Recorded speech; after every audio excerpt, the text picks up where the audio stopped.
The following program is a special presentation of the Big Ten Network, produced in association with the University of Wisconsin. The debate over U.S. involvement in Afghanistan is hotter than ever. Against the backdrop of a deteriorating military situation, a leaked report by the U.S. commander on the ground, accusations of a fraudulent election, and unease in the liberal base of his own party, President Barack Obama and his national security team face a complicated decision. What would success mean, and is it still possible? How do Afghanistan and Pakistan play into our national security? Have we learned anything from our presence in Iraq? We'll delve into these issues next, during office hours.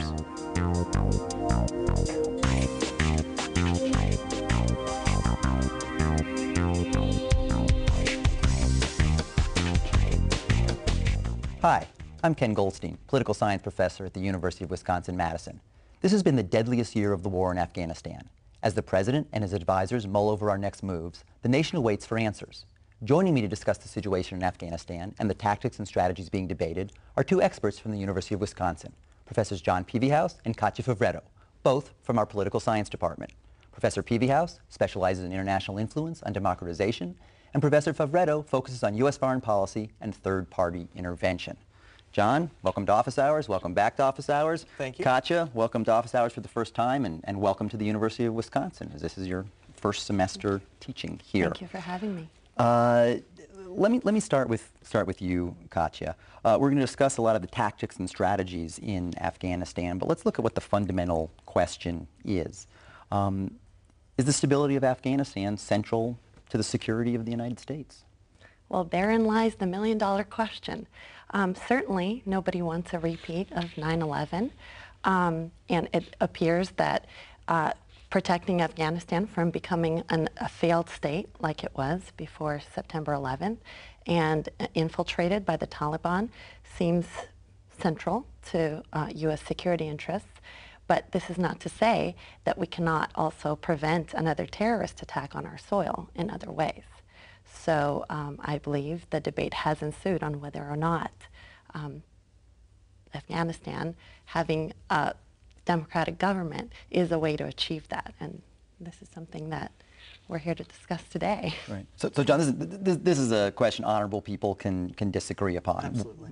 What's your take on stability of Afghanistan, and how does that influence our security here in the United States? You know, I think Katja has it right in the sense of stopping it from becoming a failed state, stopping it from being a hideout for the Taliban and Al-Qaeda, but then the question is, what is necessary to do that? Do you need, 100,000 boots on the ground? Do you need 50,000 boots on the ground? Do you just need an arm's length, keep it under control policy to do that? And I think that's where the rubber hits the road.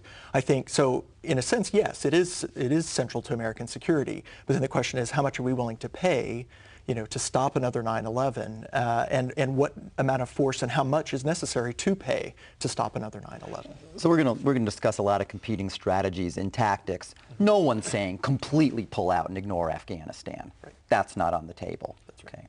So recently, General McChrystal wrote a report to President Obama, a secret report. So it ended up on the internet 2 weeks later when it was leaked to Bob Woodward of the Washington Post. Let me read to you a quote from that report, in which General McChrystal says, "Inadequate resources will likely result in failure. However, without a new strategy, the mission should not be resourced." Now, President Obama comes into office in March, makes a decision to increase troops to Afghanistan, says that they're going to move to a counterinsurgency strategy, appoints a new commander, says we now have a stronger, smarter, comprehensive strategy. Now we're talking about what our strategy should be again. Exactly, and whether it's going to fail. And whether it's we're on the going brink of to fail. failure. So that's right. I thought we had a strategy. What changed from March till now in the fall? Well, the big shift has been the realization over time, especially since the spring, that the administration, the Karzai administration, the Afghanistan government is exceedingly corrupt, and a lot of the money we've been throwing in, a lot of the resources that America has been putting into this war has gone to waste, has gone to the wrong people, and the elections, the recent elections, the controversial elections, were clearly the straw that broke the camel's back in terms of public perception, in terms of global perception of, look, it's not clear whose side we're fighting for here. Do we have the best, or have we chosen the best leadership?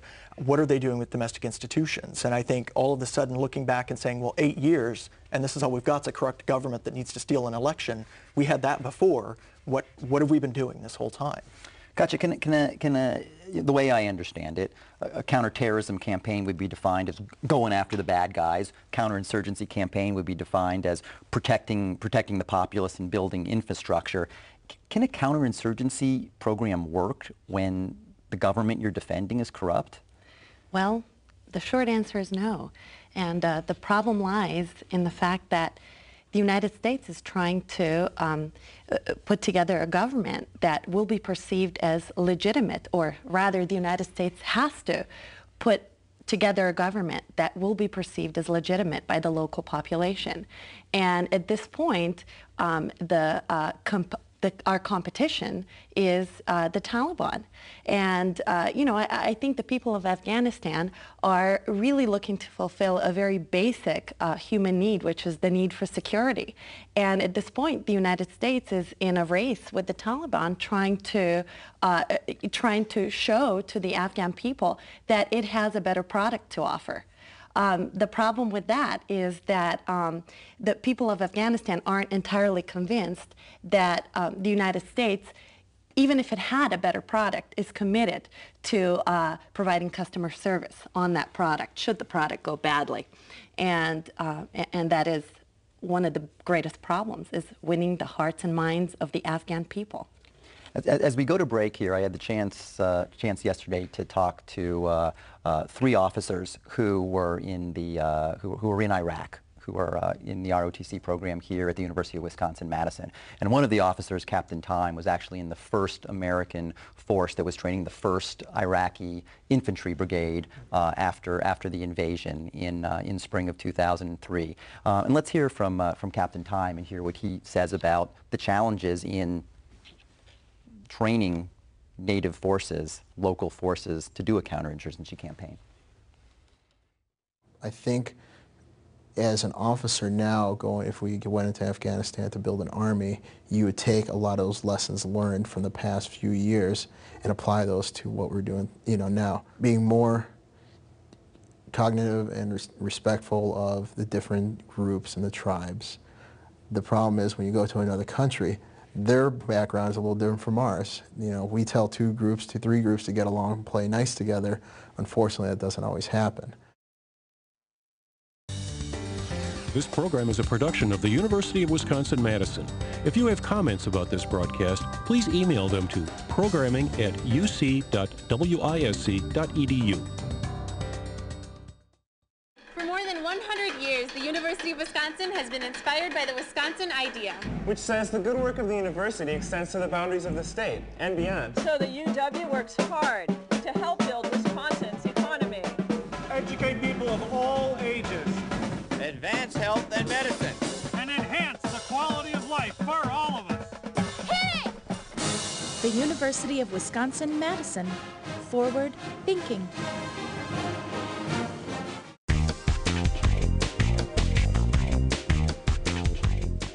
Welcome back to Office Hours with Jon Pevehouse and Katja Favretto from the University of Wisconsin-Madison's Political Science Department. John, let me read you a quote from that leaked report as well from General McChrystal.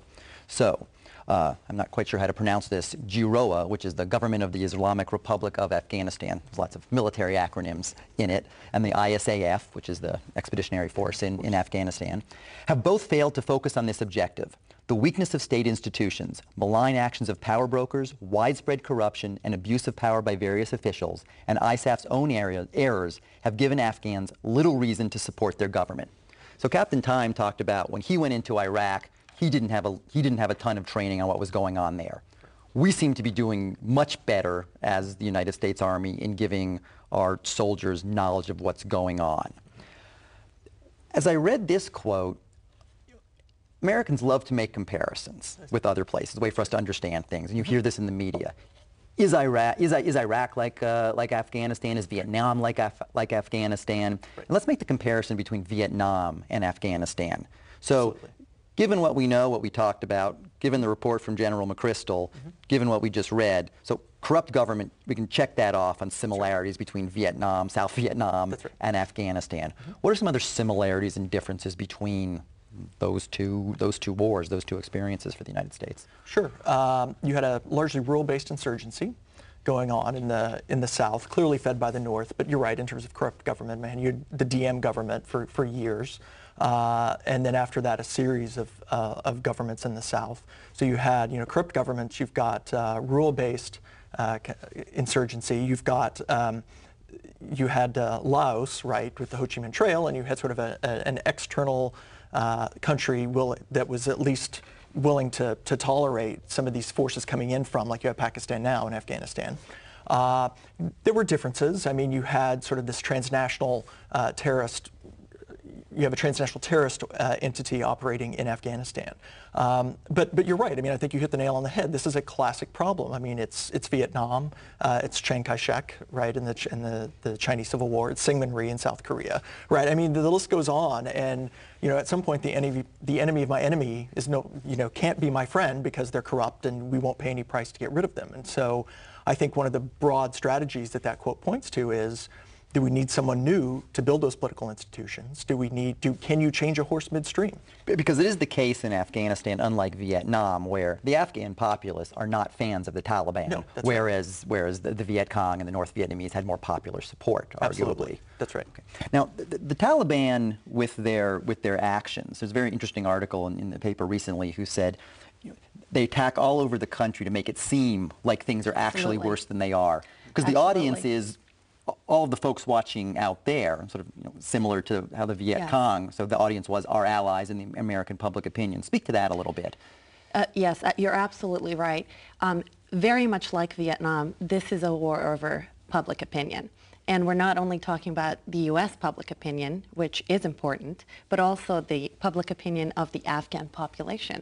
So how likely are they going to perceive the Taliban as the liberators? One of the worst outcomes for the United States in Afghanistan right now is for the Taliban to be perceived as a national liberation movement. And certainly this is something that the Taliban is after.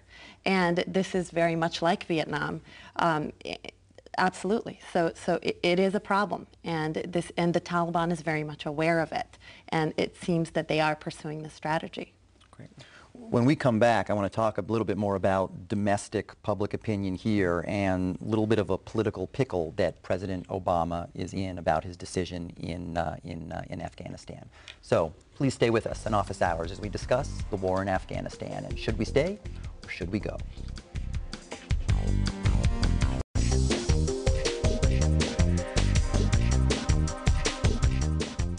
Welcome back to Office Hours, where we're talking about Afghanistan with Professor Jon Pevehouse and Professor Katja Favretto from our political science department here at UW-Madison. So Katja, we talked about how domestic opinion is a target of the Taliban as well. This is a difficult decision for President Obama. His Vice President, Joe Biden, from March has been arguing strenuously, according to press reports, that we should disengage from Afghanistan. He's got this request and a request for more troops by General McChrystal. Plus, during the campaign, Afghanistan was the good war, Iraq was the bad war. And a clear Obama campaign strategy was to say, we're going to pull out of Iraq, but we're going to be tougher on Afghanistan. So if you were sitting in those meetings with Hillary Clinton, Joe Biden, and President Obama, and you were the political person, some difficulties there. Absolutely. The promises to disengage from Iraq and focus on Afghanistan were made when Iraq was the bad war and Afghanistan was not so bad. One of the problems that American presidential administrations face when fighting a war abroad is sustaining political support for the war at home. And this was certainly a problem in Vietnam, a big problem. And it is was a problem in Iraq, is certainly a problem in Afghanistan. So research has shown that when there is a clear national interest that the American public can identify with, they tend to support a war abroad, even in the face of some U.S. military casualties. As casualties increase, U.S. public support for the war tends to fall. Now, the rate at which it falls depends on how much national interest the United States populace perceives is at stake, and also how much consensus there is among U.S. foreign policy elites, which in the case of Afghanistan, there seems to be less and less over time. And that coupled with the fact that not everybody is convinced that that protecting Afghanistan and keeping it under U.S. control or somewhat under U.S. control is vital to our national security interests. So the other thing that Obama did in the campaign was he talked pretty tough about Pakistan. Absolutely. Very tough about Pakistan. Mm-hmm. And we touched on this previously. Taliban, al-Qaeda, they're coming into Afghanistan from fairly safe havens in Pakistan. Mm-hmm. And there's also pretty clear evidence that elements of the Pakistani Army intelligence services are essentially playing a double game here. Sure. Talk to me about that. Sure. There's several things going on. I mean, one, obviously the Pakistani government is in this tenuous situation where they're trying to strike this balance of their own domestic population, which has some sympathies for the Taliban and these Islamic movements, versus pleasing, their Western suitors and trying to help the United States. And so they're caught between, West and the ISAF forces and the British and the Americans versus their own population. The northwestern provinces of Pakistan, Waziristan got a lot of attention in the presidential campaign. I mean, this was made out to be this sort of ungovernable rocky wilderness area, and that's largely right. I mean, this is the wild, wild west essentially, and there are no institutions to govern that out there. So my argument would be, even if Pakistan had the best of intentions to go in, this would be a costly military option for them to take, as we saw, in SWAT and some of these other regions a few months ago. And the irony also is here, as we have what we should have in the United States, a debate about what we're going to do in Afghanistan, mm-hmm. that makes the Pakistanis unsure of what's going to happen in Afghanistan and makes them want to hedge their bets. That's right. and continue to support the Taliban so they have a horse if That's the right. Taliban take over Afghanistan. Exactly right. That's right. Don't throw your eggs in one basket if that basket's going to be taken away, right? And that's the fear of what the U.S. is then going to do. And the Taliban knows this too. I mean, reports now, and McChrystal talks about this in the report. The Taliban has essentially set up shadow governments for all the provinces and throughout various parts of Pakistan. Almost a mirror image of Afghanistan, exists in Pakistan, with PR reps, with governors, with police chiefs, and they're essentially governing from abroad into areas of Pakistan. And as Katja mentioned earlier, right, the Afghanistani people are now deciding between these competing products, which is a great way to think about it. And are they going with the current shadow product in Pakistan, or are they going to go with the American guarantees? The point being, the Afghani citizens, the Pakistani government, everyone is watching this debate to see what the U.S. is going to do. And we're going to go to the next segment, then I'll let you chime in on that. So please come back, join us as we talk about the situation in Afghanistan on Office Hours.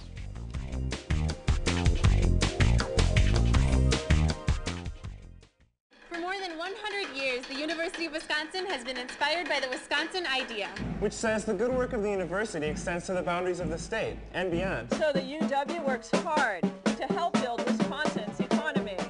Educate people of all ages. Advance health and medicine. And enhance the quality of life for all of us. Hit it! The University of Wisconsin-Madison. Forward thinking. This program is a production of the University of Wisconsin-Madison. If you have comments about this broadcast, please email them to programming@uc.wisc.edu. Welcome back to Office Hours, where we're discussing Afghanistan with Professor Jon Pevehouse and Katja Favretto from our Political Science Department here at University of Wisconsin-Madison. So Katja, I rudely interrupted you, which you're allowed to do on TV, during that last segment. So please finish what you were going to say. That's quite all right. I just wanted to chime in on what Jon was saying, that in the United States competition with the Taliban over who is going to provide better security and better policing and administration to the Afghan people, it is not even so much the quality of the product that is at stake. It is rather the resolve and the commitment that whoever's providing the product is willing to give in the future should something go badly with the product. So how resolved, how committed is the United States? Again, yesterday I had a chance to talk to some folks in our ROTC here, and I had a chance to talk with Ashley Kerr, who as a young 19, 20-year-old was a sergeant in Iraq, was running convoys, and was also as an intelligence officer there. Now she's a cadet in our OTC program. And she had a comment on this fine line between doing too much and doing too little, which I think speaks to what you were just talking about. So let's hear from Ashley Kerr, who's an ROTC cadet. I think one of the challenges, as far as like winning, you hear the phrase winning the hearts and the minds of the people.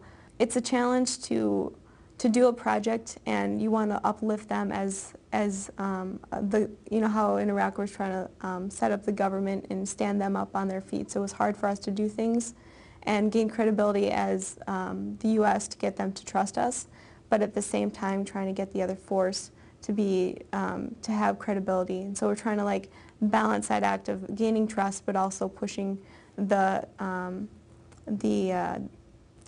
credit toward the other government, and try to give credit to where it's due, as well as try to maintain our trust relationship with the local populace. So real experience, incredible insight there, sums up lots of the things we were talking about, counterinsurgency versus counterterror. How do you do that switch over to the Afghan government? That's right.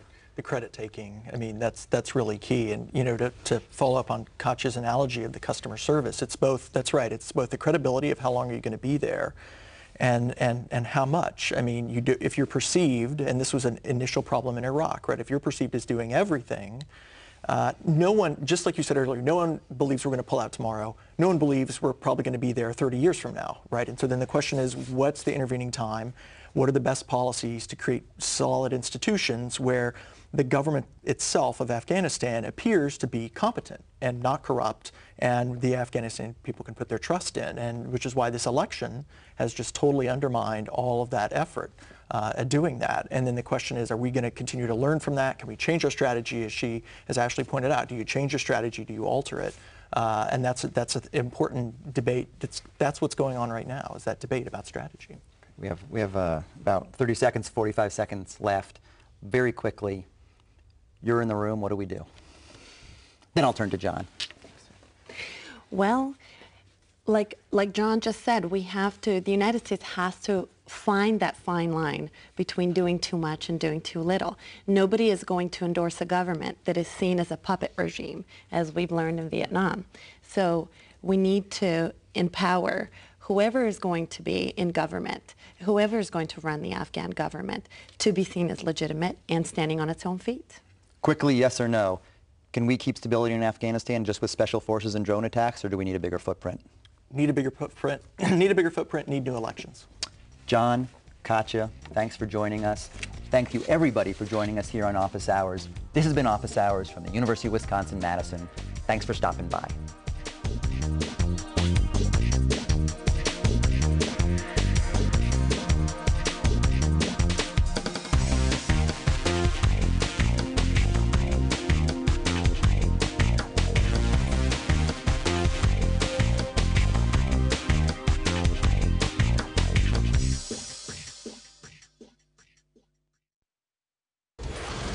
The preceding program was produced by the University of Wisconsin in association with the Big Ten Network.